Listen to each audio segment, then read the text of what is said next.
अजीब बात है ना बच्चों, अक्सर ये देखा गया है कि हम बड़े सवालों को तो बना ही लेते हैं, लेकिन कई बार हम छोटे छोटे सवालों में फंस जाते हैं। उसी में से एक टॉपिक आता है डिस्काउंट वाला। तो चलिए आज के इस वीडियो में हम सीखते हैं कि डिस्काउंट कैसे फाइंड कर सकते हैं।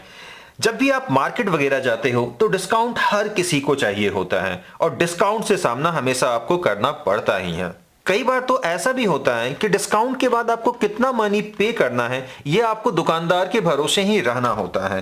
तो चलिए आज की इस वीडियो में हम सीख लेते हैं कि डिस्काउंट हम कैसे आसानी से फाइंड कर सकते हैं।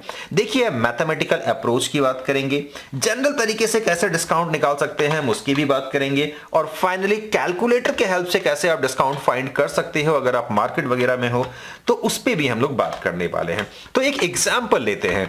मान लीजिए आप एक जींस परचेस करने के लिए किसी दुकान पे गए और ऑब्वियसली वहां कोई भी आर्टिकल आपने लिया से जींस, तो उसमें ऑब्वियसली कुछ मार्क्ड प्राइस होगा, यानी कि कुछ प्राइस उसमें लिखा होगा, जिसे हम मार्क्ड प्राइस कहेंगे या प्रिंटेड प्राइस कहेंगे या लिस्ट प्राइस, जो कुछ भी उसमें लिखा हुआ है। तो ऐसा हम मान लेते हैं कि उस जींस की कीमत सिर्फ 400 रुपए है। राइट, सिंपल सा ये अमाउंट है। अब यहां आप दुकानदार से पूछोगे कि इस जींस में कितना डिस्काउंट है। मान लीजिए उन्होंने कहा कि इसमें हम आपको डिस्काउंट देने वाले हैं 20% का। यहां नोट कर लीजिएगा, ये 20 रुपीज नहीं है। आई थिंक ये तो डेफिनेटली आपको क्लियर होगा ही होगा, ये 20% है। अब यहां क्वेश्चन ये आता है कि इस डिस्काउंट के बाद आपको कितना मनी पे करना होगा। अगर आपको ऑलरेडी ये मालूम है तो फिर ये वीडियो आपके लिए डेफिनेटली नहीं है, लेकिन अगर आपको इसमें थोड़ा सा भी डाउट है तो इस वीडियो को वॉच कर लीजिए। 3 अप्रोच मैं बताऊंगा। तो अब देखो, सबसे जो पहला अप्रोच हमारा होगा वो कैलकुलेशन बेस्ड होगा। उस चीज को देखो मैं यहां आपको बताने वाला हूं।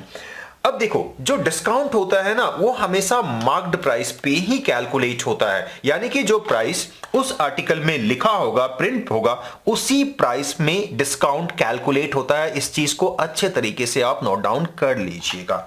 तो देखो, डिस्काउंट के बाद कितने प्राइस में आप उसे परचेस करोगे, यानी कि कॉस्ट प्राइस आपके लिए क्या होगा, और ध्यान रहे जो आपके लिए कॉस्ट प्राइस होगा इस जींस का वही तो सेलिंग प्राइस होगा उस दुकानदार का। राइट ना, यानी कि दुकानदार के लिए इस जींस का सेलिंग प्राइस वही हो जाएगा। तो जो भी है इसे आप कंसीडर कर लो कॉस्ट प्राइस। ठीक है, ये आपके लिए कॉस्ट प्राइस होगा उस जींस का।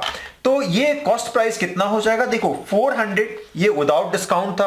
अब इसमें से आपको 20% माइनस कर लेना है। तो 20% किसका, 20% किसका, तो डेफिनेटली 20% ऑफ मार्क्ड प्राइस, जो कि इस केस में 400 है। इतना तो डेफिनेटली आपको क्लियर होगा। बस इसे अब आप सिंप्लीफाई कर लो। ये तो मैथ्स वाला अप्रोच है, ये आपको डेफिनेटली मालूम होना ही चाहिए। थोड़े बहुत कैंसिल आउट कर लीजिए और अल्टीमेटली आप देख सकते हो ये आपको 80 रुपए का डिस्काउंट दे रहा है। देखिए ये वाला जो पार्ट है ना, ये डिस्काउंट को लेकर के है। राइट, और ये मार्क प्राइस है, यानी कि जो प्रिंट किया हुआ था उस जींस पे। तो 400 माइनस 80 रुपीज का आपको डिस्काउंट मिल रहा है। इस तरीके से आप उस जींस को परचेस कर पाओगे 320 रुपए में। तो फाइनली चलिए यहां रुपए का सिंबल दे देता हूं, यानी आप उस जींस को परचेस करोगे 320 रुपए में। राइट, तो मैथमेटिकली आप कुछ ऐसे बना सकते हो। लेकिन अब बात कर लेते हैं थोड़ा कंसेप्ट की। देखो 20% का मतलब क्या है। 20% का मतलब है कि 100 में से आपको 20 रुपया छोड़ा जा रहा है एज अ डिस्काउंट के तौर पे। तो अब देखो, हर 100 में 20 रुपए छोड़े जा रहे हैं ना, तो यहां कितना है, 400 रुपए है ना। तो पहले 100 में 20 रुपए, दूसरे 100 में फिर से 20 रुपए, तीसरे 100 में फिर से 20 रुपए, चौथे 100 में फिर से 20 रुपए। आप इस बात को समझ पा रहे हो ना, पहला 100 रुपए में आपको 20 रुपए का डिस्काउंट मिला, दूसरे 100 में फिर से आपको 20 रुपए का मिला, तीसरे 100 में फिर से 20 रुपए का, और सिमिलरली चौथे 100 में फिर से आपको 20 रुपए का डिस्काउंट मिला। इस तरीके से आप देख सकते हो। देखो मुझे मालूम है ये कंसेप्ट काफी आसान है, लेकिन ये कंसेप्ट उन बच्चों के लिए है जो छोटे छोटे सवालों में फंस जाते हैं। ये उनके लिए बेसिकली मैं ये वीडियो बना रहा हूं। अब चलो देख लो, इसको आप ऐड कर लो। ऐड करके आप देख सकते हो ये ₹80 आ रहा है, यानी कि 80 रुपीज का आपको डिस्काउंट मिल रहा है। तो ऑब्वियसली 400 रुपए का वो जींस था, और जब इसमें 80 रुपए आप माइनस कर दोगे तो ये टोटल हो जाएगा 320 रुपए। अब यहां भी देख सकते हो हमने यही लाया था। ओके, 2 तरीके से मैंने बता दिया। ये कंसेप्चुअली मन ही मन आप इस चीज को कैलकुलेट कर सकते हो।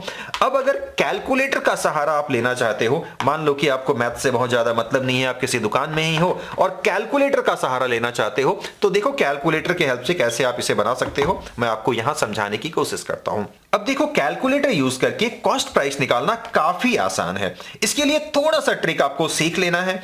आप सबसे पहले जो भी उसकी मार्क्ड प्राइस है यानी कि जो प्रिंटेड प्राइस है, जो लिखा हुआ है उस चीज में, उस अमाउंट को आप यहां लिख लो, राइट ना। उसके बाद सिंपल आप माइनस करोगे। माइनस क्यों, डिस्काउंट तो घटेगा ही ना, तो आप माइनस लिख लोगे और उसके बाद सिर्फ जो डिस्काउंट आपको मिल रहा है उसको आप यहां लिख लो। 20% का डिस्काउंट मिल रहा है ना, तो -20% लिख लो, राइट ना। अब आपको यह लिखने की जरूरत नहीं है क्योंकि कैलकुलेटर में जो एल्गोरिथम सेट किए जाते हैं वो बस ये खुद समझ लेता है कि 20% ऑफ 400 ही है। तो जब आप कैलकुलेटर से करोगे ना तो ऑफ 400 ये लिखने की आपको जरूरत बिल्कुल भी नहीं है। आप डायरेक्ट दुकान में जाओगे, जो उसकी मार्क प्राइस है उसको लिखोगे और डायरेक्ट जितना डिस्काउंट शॉपकीपर आपको बोल रहे हैं उसको बस माइनस कर दो और इक्वल टू कर दो, या फिर नीचे ऑलरेडी आंसर आ ही गया है। तो आप देख सकते हो 320 रुपए। एक एग्जांपल और दे देता हूं। मान लो आपने 250 रुपए का एक सामान लिया, राइट ना, और आपने पूछा दुकानदार से कि भाई साहब बताइए इसमें डिस्काउंट कितना है। उन्होंने कहा 10% का डिस्काउंट है, तो सिंपली आपको -10% कर देना है, ये आपको रिजल्ट खुद दे देगा, राइट ना। तो 225 रुपए आपको देना होगा। आप कॉमन सेंस के जरिए भी इस चीज को कैलकुलेट कर ही सकते हो, ऐसे भी आप बना सकते हो, ऐसे भी बना सकते हो, और कैलकुलेटर से तो अभी आप देख ही रहे हो अपने स्क्रीन पे। तो आई होप इस छोटी सी वीडियो में डेफिनेटली आपको कुछ ना कुछ सीखने को मिला होगा। तो फिलहाल के लिए इस वीडियो में इतना ही, मिलते हैं फिर किसी वीडियो में, तब तक अपना ख्याल रखिएगा। Thank you.